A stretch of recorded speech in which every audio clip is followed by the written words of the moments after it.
Gusto mo rin bang magkaroon ng dual SIM na iPhone? Tulad nito, may primary SIM at saka secondary SIM. Dual SIM na ang iPhone ko. Dito sa video ito, ituturo ko sa inyo kung paano.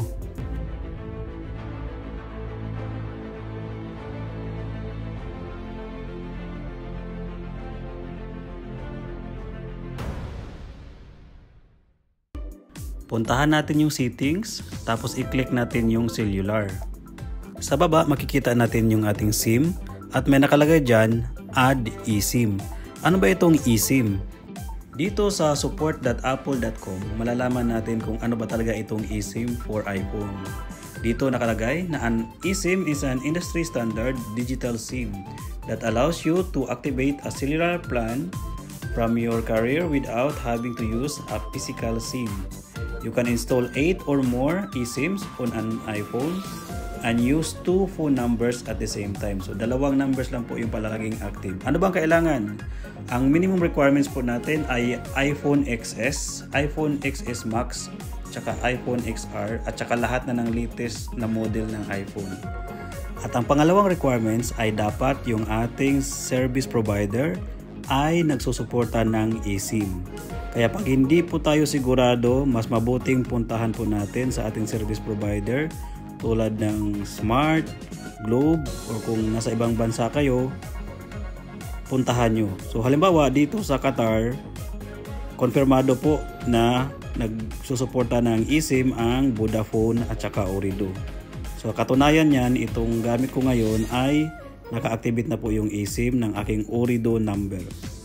Ang mangyari niyan, pag nag-activate po tayo ng eSIM, yung ating physical SIM card ay nagiging electronic SIM na lang siya.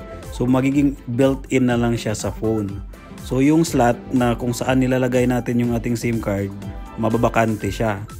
Ngayon, ang ginawa ko, dahil bakante siya, nilagyan ko siya ng SIM card ng galing Pinas. Ito ay ang smart roaming number ko.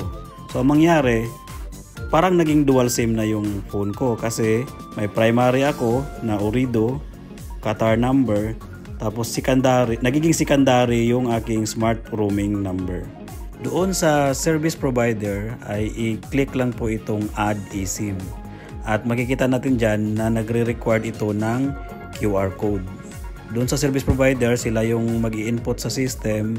Tatanungin nila kung i-retain yung number mo or gusto mo ng panibagong number. Dahil yung ating SIM card ay naka-registered na, doon kukunin yung ating details. So ngayon, pag sinabi mong ipa-activate mo yung number mo, magiging eSIM na siya, bubuksan nila ito sa kanilang system tapos mag-generate ng QR code.